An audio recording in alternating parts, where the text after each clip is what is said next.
I think if I hear you call me Becky one more time, six-pack, I'm gonna pop your tops. All six of them. Who are you?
Hey, this is Matt once again. Welcome back to another video. This is another paid request, this time from Andrew Peterson, as for a film called Helter Skelter. It is like one of two. If anyone wants to request any other type of videos or reviews or topics or reactions, whatever, feel free to send them either directly to my PayPal or join my Patreon. Both things are down below in the info box. I'll get to it as soon as I can. But this Helter Skelter is a miniseries, about 3 hours long. It was on, I want to say, CBS in about 1976, and it's about the Charles Manson murders. I thought what was interesting watching it was done kind of like, almost like a Law and Order episode, or at times done like a documentary. And I didn't expect that, but I just thought, okay, it's a movie, but no, it's more of, like I said, there's narration, there's dates, there's... I don't want... There are times where a character, your lead, who's a district attorney, is talking to the camera. So it was a bit... I don't know how else to describe it. Because Law and Order doesn't have people talking to the camera, but it has like Law and Order feel, where it's procedural, where the cops are at a crime scene, they see pig and blood on the doorway. We don't see the deaths, we see the aftermath of the deaths, like Sharon Tate. There's been more murders. Helter Skelter, always spelled H-E-A-L, Helter, on the fridge. It goes through year by year, 1969. Charles Manson, his group, arrested for Grand Theft Auto. And again, the narration and the procedural, it was kind of interesting to me. It made the film a bit more interesting than I thought, because it is 3 hours. It's a very lengthy, miniseries, I guess. What miniseries isn't lengthy, but when I got the request, I did not realize it was a miniseries. So I'm like, oh, I'm looking for the film. It's 3 hours long? Okay. But it was at least interesting. It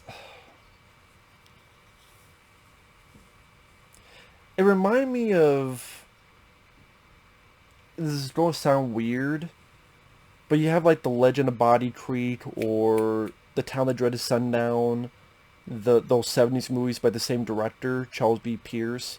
That kind of tone, what again is like procedural, and there's some narration. That's kind of the feel of this. It took me, if like, was it directed by the same guy? No, is it not? It's a different guy. But again, doing it in that direction, I thought, was an interesting way to go. And what really made it for me was Steve Railsback as Charlie Manson. Steve Railsback, I liked as an actor. He was in Life Force. He's been in other stuff too. I did not know Steve Railsback was in this, but he is the perfect Manson. Like, seriously, I've seen footage of Manson. Steve Railsback is a spitting image. Physically, acting-wise, you could not get a better person as Charlie Manson. And anytime he was on screen with his creepy vacant stares or his ramblings in court, a lot of this movie is a courtroom, trial, which it didn't.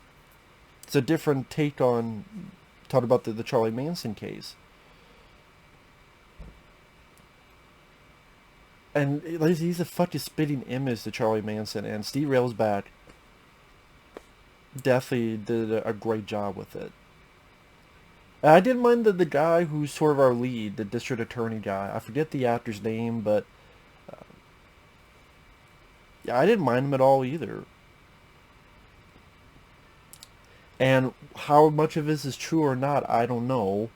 But if any of this is true, then I did learn a few things. That, Charlie was teaching the family that pigs deserve to die and wanted to start a race war because he wanted the blast to be turned to be on top. And he thought of himself as Jesus Christ. And then they interview portions of the Manson family. One person talks about how, oh yeah, Charlie wanted to get these orgies and control who gets and make them get into the orgies.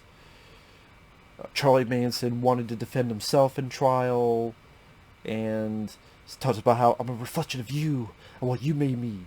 I'm going to take this microphone and beat you with it because that's what you deserve.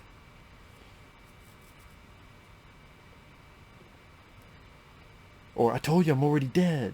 You be a man with a whip and you like the whip. You're just making a fool of yourself. You really get a sense of the insanity of Charlie Manson. And if people want more of a traditional narrative, maybe they would not like this. Because it's not like you get... It's not a movie about really character development.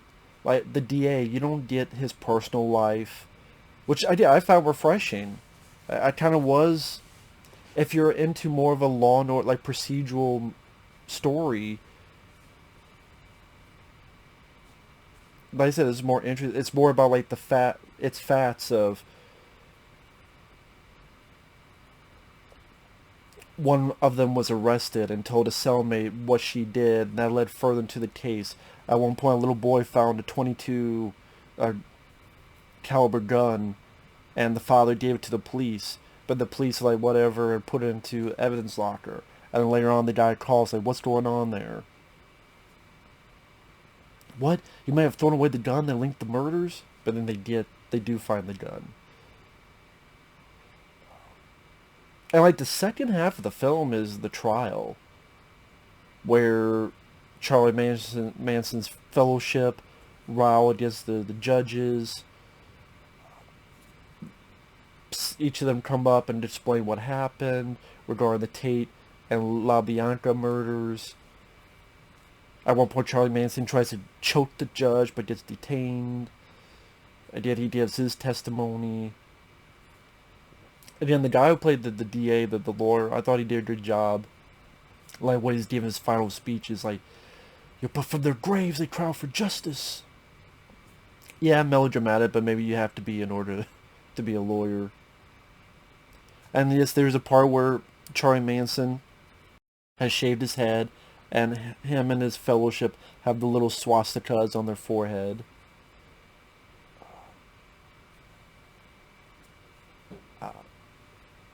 Like I said,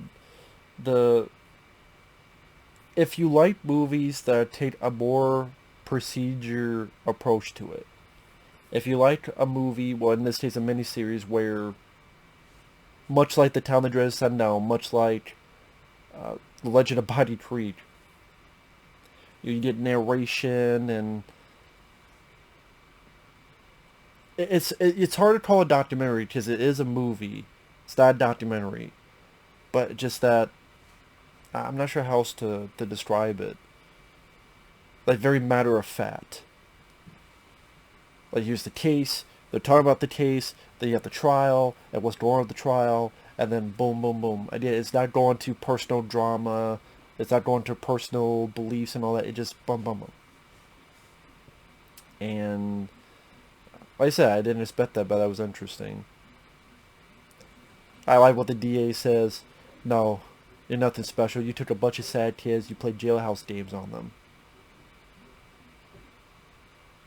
And, you know, if you want a movie that makes Charlie Manson scary, as if he already wasn't, Steve Railsbat sells it.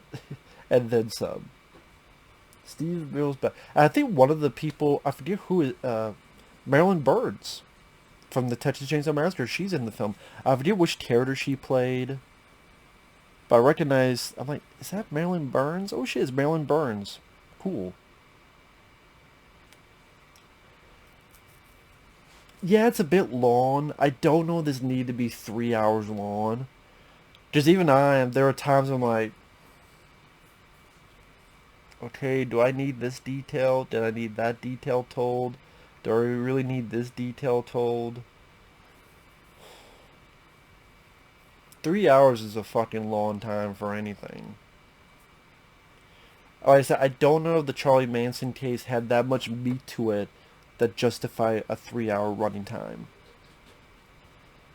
There were moments I'm like, or there are moments you want to reach the fast forward button. But like I said, I didn't think it was a bad film at all. And it was, like I said, interesting, different take on it. With the way they did it. I at least appreciate that. So, with that said, because Charlie Manson was always a crazy guy. I mean, he thought of himself as Jesus, or God, or the devil, or ramblings, swastikas. I mean,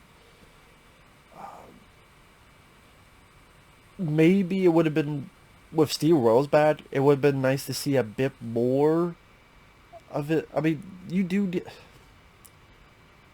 I guess you do get more of his psychology, so I can't really complain about that.